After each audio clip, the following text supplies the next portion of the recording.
जमशेदपुर में जिला स्तरीय मुखिया सम्मेलन का आयोजन। शिक्षा के प्रचार प्रसार पर जोर। जमशेदपुर में जिला शिक्षा विभाग की ओर से जिला स्तरीय मुखिया सम्मेलन का आयोजन किया गया। इस महत्वपूर्ण सम्मेलन में जिले के सभी पंचायतों के मुखिया और शिक्षकगण शामिल हुए। सम्मेलन का मुख्य उद्देश्य था गांव-गांव तक शिक्षा का प्रचार प्रसार करना और सरकार की शैक्षिक योजनाओं को मुखियाओं के माध्यम से जमीनी स्तर तक पहुंचाना, ताकि हर गांव में शिक्षा की अलख जगाई जा सके। इस दौरान शिक्षा व्यवस्था को सुदृढ़ बनाने, सरकारी योजनाओं के प्रभावी क्रियान्वयन और ग्रामीण क्षेत्रों में जागरूकता बढ़ाने को लेकर गहन चर्चा की गई। हमारे जिला परिषद के पटमदा और पोटका के माननीय सदस्यगण, साथ ही हमारे जिला के जिला शिक्षा पदाधिकारी महोदय, प्रांगण में उपस्थित सुदूरवर्ती क्षेत्रों से, साथ ही साथ सभी प्रखंडों से आए हुए हमारे माननीय मुखियागण, जिन्होंने हमारा आमंत्रण स्वीकार किया और जिला स्तरीय मुखिया सम्मेलन में आप इतने कम समय में अपनी उपस्थिति दर्ज करा रहे हैं, साथ ही साथ पूरे जिला शिक्षा कार्यालय की टीम, मैं आपको हृदय से अभिनंदन करता हूं। इस कार्यक्रम के लिए हृदय से स्वागत करता हूं सभी अतिथियों का। जिला स्तरीय मुखिया सम्मेलन ये शिक्षा विभाग की तरफ से एक हर साल की तरह एक वार्षिक सम्मेलन है, जिसमें आप सभी मुखिया गणों को आपके अधिकार, आपके कर्तव्य का बोध कराने का एक छोटा सा प्रयास हमारे द्वारा किया जाता है। उसी प्रयास की कड़ी में आज हम आपके बीच एक सत्र जो था, जो राष्ट्रीय शिक्षा नीति में किस तरह से शिक्षा के क्षेत्र में बदलाव हो रहा है, उस पर चर्चा किया गया। साथ ही साथ हमारे ही बीच में से NILP एक नव भारत साक्षरता कार्यक्रम जो बहुत दिनों से चला आ रहा है, और उस पर मुझे भी इस तरह का एक कार्यक्रम करने का हमारा भी एक प्लान था। समय के अभाव के वजह से हम उसको मतलब धरातल पर नहीं उतार पाए, परंतु आज आप सभी उपस्थित हैं तो मेरा एक आपसे विनम्र निवेदन है, और मैं ये चाहता हूं कि इस कार्यक्रम को आप कम से कम यहाँ से जरूर लेकर जाएं। जैसे अभी पूर्व में ही एक हमारे माननीय मुखिया गण यहाँ पर आकर बता रही थी कि किस प्रकार से उन्होंने जन चेतना केंद्र का उद्घाटन ही नहीं, अपितु उनके द्वारा वो संचालित किया जा रहा है, साथ ही साथ वो उस चीज को वहाँ पे पढ़ा भी रही है खुद से। ये बड़ा विचित्र चीज है। आप जब किसी भी विकसित राज्य को आप जब देखिएगा, उसके पीछे आप 1 साल, 2 साल, 5 साल, 10 साल का मेहनत नहीं होता है। और शिक्षा एक ऐसी चीज है जहाँ पे रातों रात कुछ परिवर्तन आपको धरातल पर नहीं दिखेगा। उसके लिए कहीं ना कहीं कुछ लोग कार्य करते रहते हैं, और उसी का रिजल्ट होता है कि किसी भी जिले में एक अमूलचूल परिवर्तन शिक्षा के क्षेत्र में दिखता है।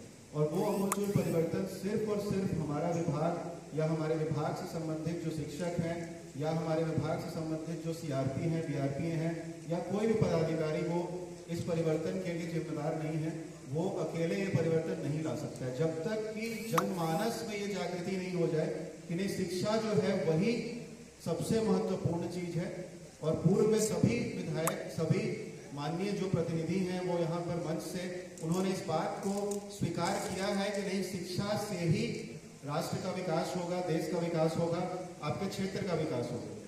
तो सबसे पहले और सबसे ज्यादा जरूरी जो है, आपके जो भी इलाके के जो भी क्षेत्र के बच्चे हैं, उनके लिए सरकार ने एक विद्यालय गठित कर दिया।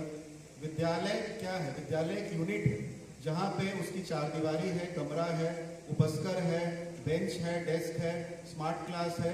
ये सारा चीज झारखंड शिक्षा परियोजना रांची से झारखंड सरकार के द्वारा प्रोवाइड किया जा रहा है। कहीं ना कहीं कुछ ना कुछ अमूलचूल सुविधाओं की कमी है।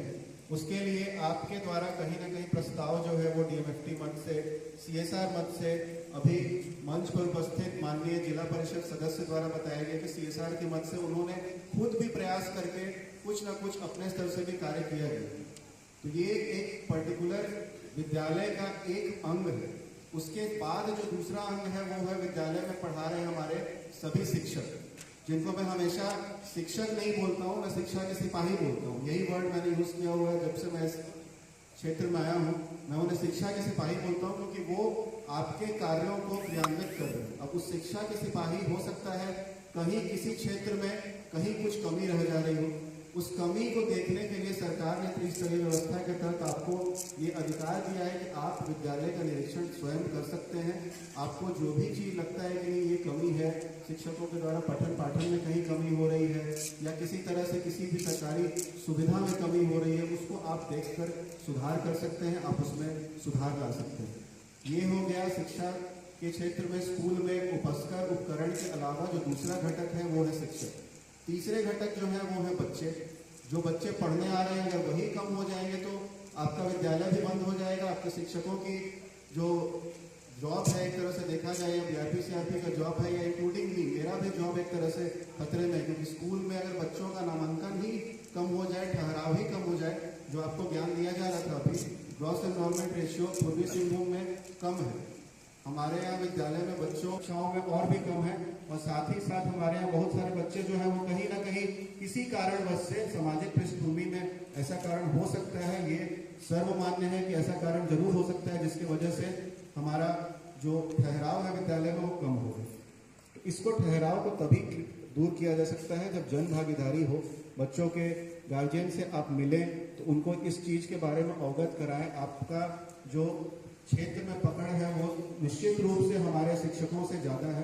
आप उस चीज को अगर किसी को समझाइएगा तो हो सकता है वो लोग मतलब आपसे ज्यादा अच्छे से समझ जाएंगे, अच्छे से इन्फ्लुएंस होंगे। जिला स्तरीय मुखिया सम्मेलन झारखंड शिक्षा परियोजना पूर्वी सिंहभूम के तत्वाधान में आयोजित किया जा रहा है, जिसमें जिला स्तर के सभी जनप्रतिनिधि जो हमारे त्रिस्तरीय पंचायत के अभिन्न अंग हैं, हमें सभी मुखिया जिनका आज के समय में शिक्षा के क्षेत्र में एक उनका व्यापक योगदान है और सभी हमारे घटकों में मुखिया और सभी जनप्रतिनिधि का उतना ही योगदान है जितना कि हमारे स्कूल में बाकी अन्य घटकों का है, जैसे शिक्षक हुए या किसी तरह के अन्य पदाधिकारी हुए।